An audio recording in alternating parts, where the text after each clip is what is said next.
Let's have a conversation. I want to take this time to thank everybody for their support of myself, Mark, and the music and mental health movement. Please take this time to like, comment, subscribe, and hit the notification bell to get notified of when I drop some more great content. Thank you. What's happening, everybody? Happy Sunday. It's the beginning of a brand new week. New week, new possibilities. I like to think of the new week as you never know what could happen for that week. You could hit the lotto. Something good could happen to you for the week.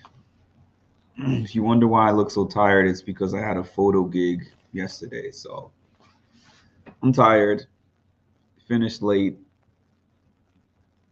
didn't get that much sleep. But here I am. This is like a constructive thing for me to do when I can't sleep, even though it's 10 o'clock Eastern time. It's 10 o'clock Eastern time. Before I even get started, though, I wanted to address something that comes up from time to time. It's not that big of a deal, but something that needs to be said. People are allowed to come on this page and disagree with me. I can say something. I don't expect like unanimous agreement to everything I say.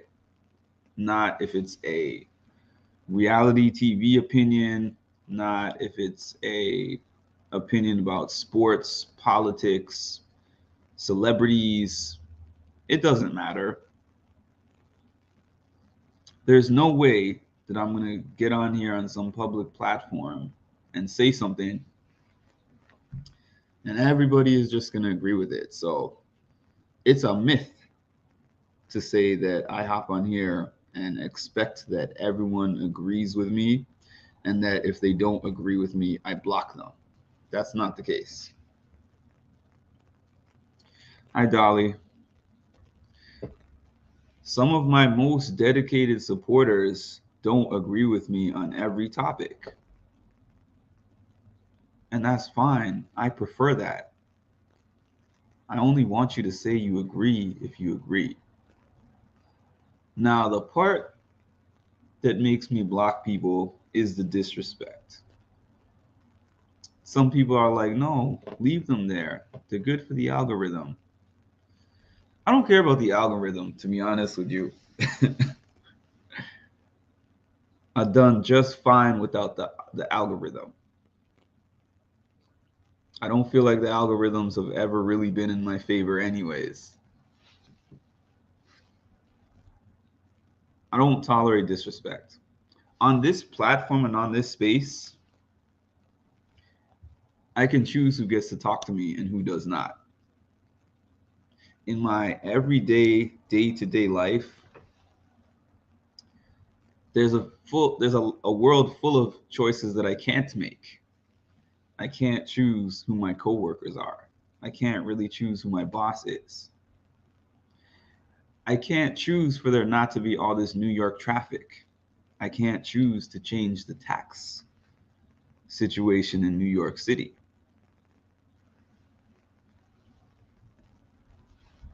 I didn't choose my family. They were here when I got here. There's a lot of things in everybody's life and in my life that I cannot choose. They're just there. No avoiding them, no changing it. It is what it is. But in terms of who can talk to me on social media, I can definitely choose that. You can become voiceless. But for most of my dedicated followers, you don't have anything to worry about. That should not make anyone feel stressed or anxious unless you come on this page specifically just to hate. then yes, you're not going to be here very long. But anyone else, that should not give you any kind of alarm or concern, because you guys have been following me for several months now, 7, 8 months, and I'm very consistent. I have discussions with people. We go back and forth. We have different opinions. I like that. It's fun. I like debating things with people. It's not stressful or bothers me that someone doesn't have the same opinion as me. But just the disrespect part of it, non negotiable. That's called boundary setting. You might not believe, but any social media influencer knows that you have to set some boundaries. Otherwise, people are just going to think they could just show up and wild out, say anything to you. I wouldn't let anyone say that to me in real life, so I don't allow it on the internet with strangers, plain and simple. Okay, now that that's out of the way, because I feel like I do have to make a PSA every once in a while, I just wanted to explain about the changes with my YouTube page. In order to do that, I have to go back to the origins of why I started this page called Music and Mental Health.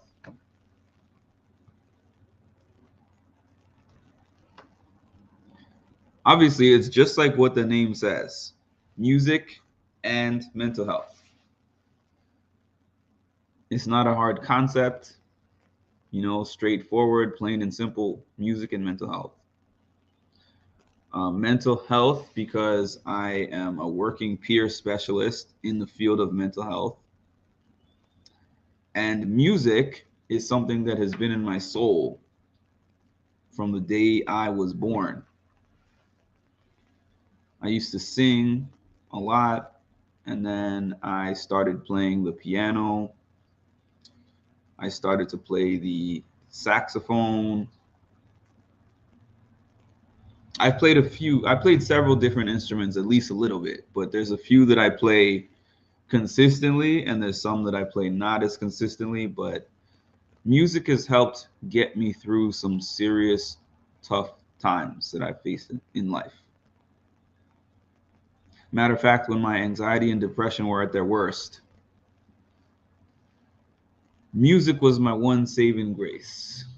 I remember I would just put on music for hours, and I would do some deep breathing exercises and some soul searching. Music really got me through some tough times. It flows through my veins. I'm always humming a tune in my head. So I made this page originally with the idea of talking about my life experiences with mental health. The role that mental health played in my life growing up, the downfall that I had in my early to mid 20s when I was supposed to be on top of the world, the climb that I had to do to get out of where I was, and why that changed the trajectory of my life and my career path and where my life was going and my purpose and all of that. So that's what the page was for. And then somewhere along the lines, as you guys know, I started covering Big Brother. And I'm thankful for Big Brother, the Big Brother community, especially the ones on my page, because I'm not going to lie to you guys. My overall experience with the Big Brother community has not been good. If we're talking about Instagram and other places and DMs and all that kind of stuff, it has overall not been that good. But the ones that come on my page, I've really appreciated the community that has formed on my page. And because of Big Brother, my page got monetized because that was the main thing that I was covering. So, anyways, the reason that I have made my second page called Mindful Reality is because it helps to have a page that is a specific niche. So when somebody goes to look for certain coverage, it's all organized on that one page. Like when I have this page, yes, I do want to do some of everything. I want to do some of music. I want to do some of mental health. I want to do some of reality TV, and I want to do some fitness. But it's too many things to look up. So I remember even during the Big Brother season, people were like, I just found you randomly. But when I tried to type you in on YouTube, I had to type in music and mental health Big Brother. Music and mental health Big Brother. Ain't nobody typing in all that. Mindful reality is a way for people to be able to quickly identify my page. And now is the time to do it because we have, let me see, think about 2 weeks. 1, 2, yeah, a little over 2 weeks before the BB Can season starts. So when the BB Can season starts, I am probably going to start doing my BB Can coverage on the other page. But I'm not leaving this page and not doing anything on this page. This page, I'm going to be working on a lot of the things that I originally wanted to do for this page. I'm still going to be working on the mental health, the presentations. I'm going to create some shows specifically relating to mental health on this channel. I'm going to have guest speakers for that. I'm probably going to have some interviews relating to that specifically, but it's not going to be so mixed with the reality TV part of it because that's a specific niche. So I'm going to have a page where you can easily find all of that because it's all going to be in one page. Like, hey, I want to see all of the different interviews that Mark has done. You can click on the page. There's a playlist for that, and you can just go down the line and see everything. It's a good way to keep things organized and easy to find and easy to see.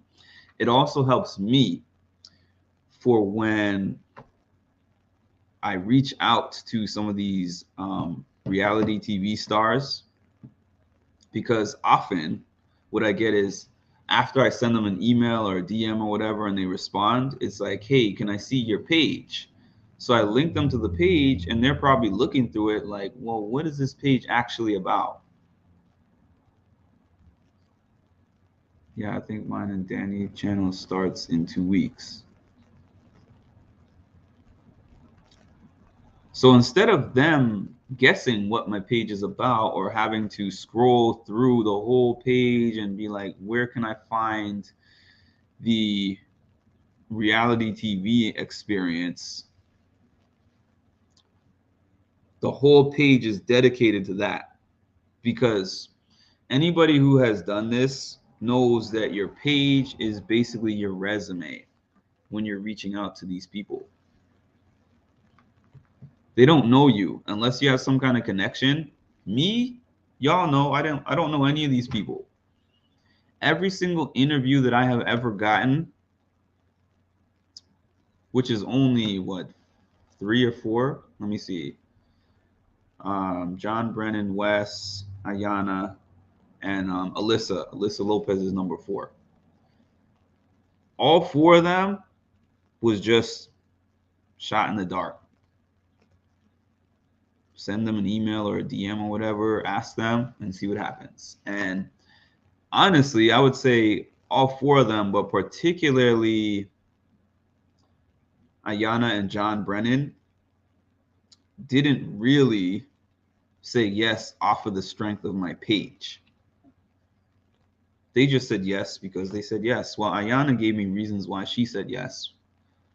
John, I didn't know John from a hole in the wall, and he didn't know me. So he just said yes because that's kind of who he is. But I would like to have a page where they can see clearly everything that I'm about for that particular topic. But I want to do different things with this page too. I want this page to have a lot of different things. As you guys know, I added a peer mentorship tier. I told you guys a couple of weeks ago that I was starting with life coaching. So I think it was 4 different certificates. One of them was like a master life coach. Another one was finding your purpose. Another one was happiness, pursuit of happiness. I can't remember the 4th one right now. But anyways, I finished all of those. And something that it said within the master life coaching course that I took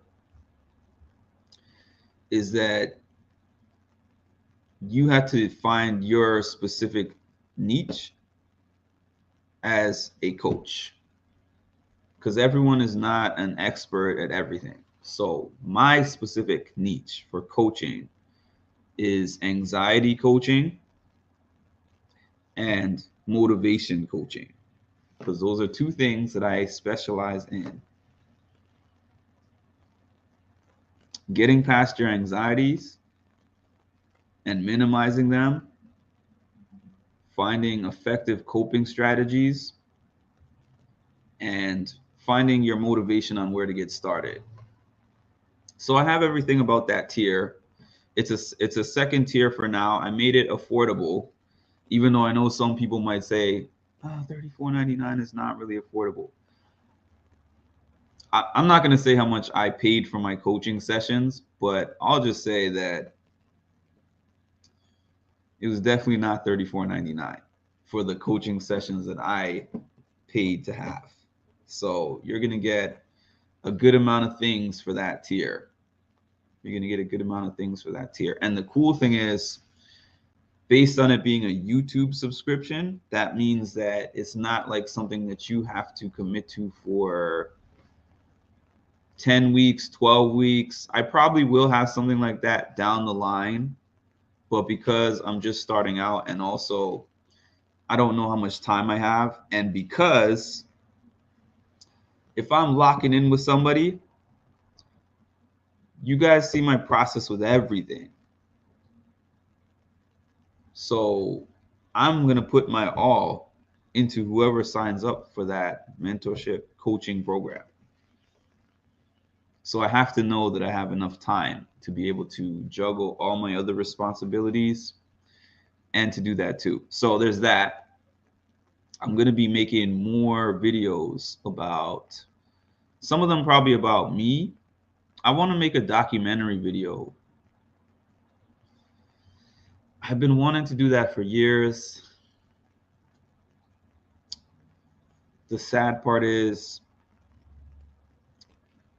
when I suggested this to some people before, they were like, this is a great idea. You should get your whole family involved. I dragged my feet on it. So my dad wouldn't really be able to be involved. And if he was, it wouldn't be like something where he would be speaking. But I still want to get it done. I still want to get it done somehow. I'll figure that out. The PowerPoint style presentations that I was doing in like November, December, I'm going to be doing some more of those. I have some specific show ideas. Like there's a lot of different things that I want to do with this particular music and mental health page that I haven't done yet. And on the other page, all this Big Brother challenge, Survivor, whatever else I decide to cover, but all the reality TV stuff that you love me for, you're going to get it over there. You're going to get your fix over there. I remember actually when the Big Brother season ended, and I remember during the Big Brother season, which, like I said, I only covered for 1 month, my numbers are going crazy. My live feed numbers, my video numbers, my shorts, all that stuff, all those numbers. I think I got like 1.5 million views in a month, something like that, a month and a half. So I was just kind of thinking that gravy train would just keep going. It would just keep going because now the audience knows me. But then I realized there is an audience that only follows me for that. And I'm fine with that now. It just took some time for me to understand that off of the strength of the show, a lot of people's numbers get that boost. People who, cover those shows, their numbers get the boost during the season. So now I'll have my page that the people that just want to follow me for that can stay there. And when there's no show going on, that's fine. They can wait until the next season of whatever starts again and pop back over there again. That's cool. And then I have this page for the people who follow the page for a combination of that, but also just to support me, the things that I'm doing, the things that I'm trying to accomplish, the things that I'm working on in my life. There's something for everyone. And the last thing that I want to say, just a reminder that my interview of Alyssa Lopez is dropping in about an hour and a half.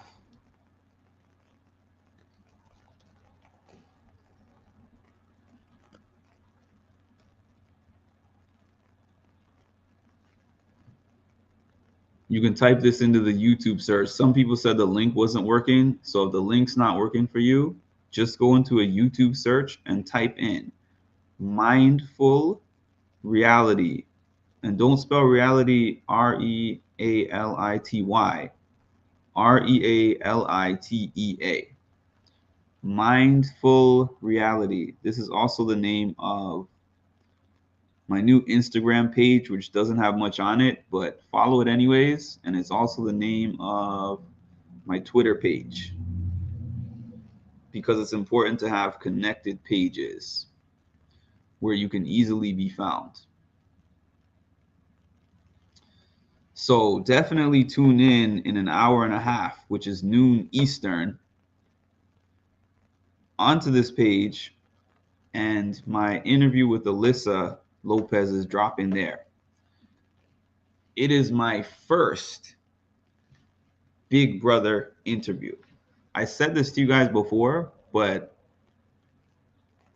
I thought I was going to have my first Big Brother interview a long time ago, because I have been in communication either directly or indirectly with at least 6 or 7 house guests from BB24.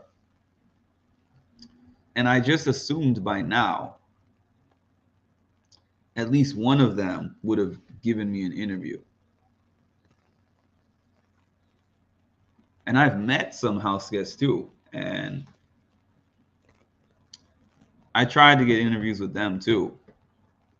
So it didn't happen. Things just happened to open up for me to reach out to Alyssa. She responded swiftly. The only issue was that it was hard to lock down the scheduling, but found a way to make that happen. I said this on my membership tab already to my members. Almost all of these reality TV people that I have gotten, not almost, 100% of them, it's been something that happened before we actually did the interview, or it was months. In the case of Wes Bergman, I think it was like a year from the first time that I asked him to do an interview on my page till the time that it happened. I think it was a year. Because it was like, I'm sorry, I would like to do it, but I'm busy for this quarter. I would like to do it, but I'm on a mental health break. I would like to do it, but I am booked up for the month. And when we finally got that interview in, I still remember it was like a Friday. And he was like, I have Monday at 1 p.m. Central.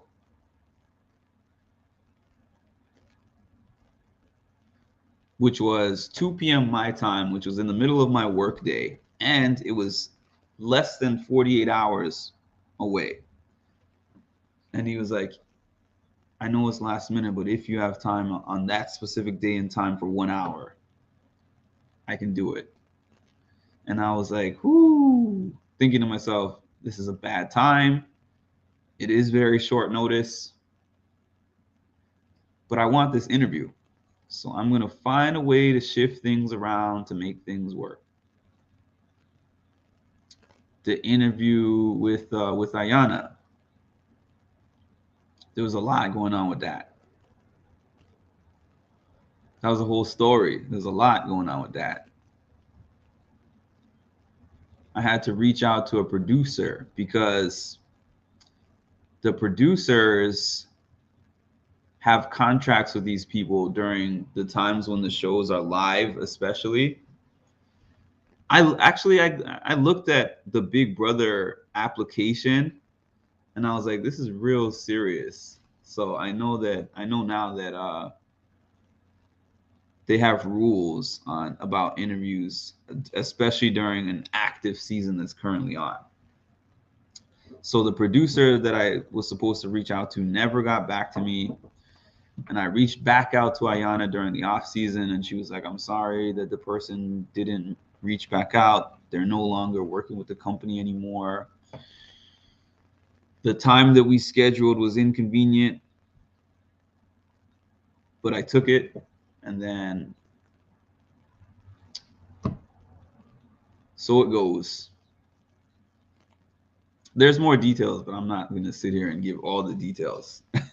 Just going to say that it was a difficult one. John, I think John was the least difficult. John Brennan, he was the least difficult interview that I've scheduled. It still took a little bit of time though, but his was the least difficulty that I had with scheduling. And of course, like I said, I mean, all in all, I guess Alyssa wasn't bad because I think that the interview happened maybe 6 weeks after I reached out, which is not bad. That was probably the shortest amount of time that I waited, actually, now that I think about it. So I hope that one day my page will be so poppin' that these people will rearrange their schedules for me. I'll be like, hey, Oprah, I have an opening. March 2, 7 p.m. only. And if you don't take that opening, my next opening is September 5. And she'll be like, I got to jump at that. And I'll be like, you get a car, you get a car. Just kidding. Yeah, anyways, thank you guys for watching. And I will talk to y'all soon.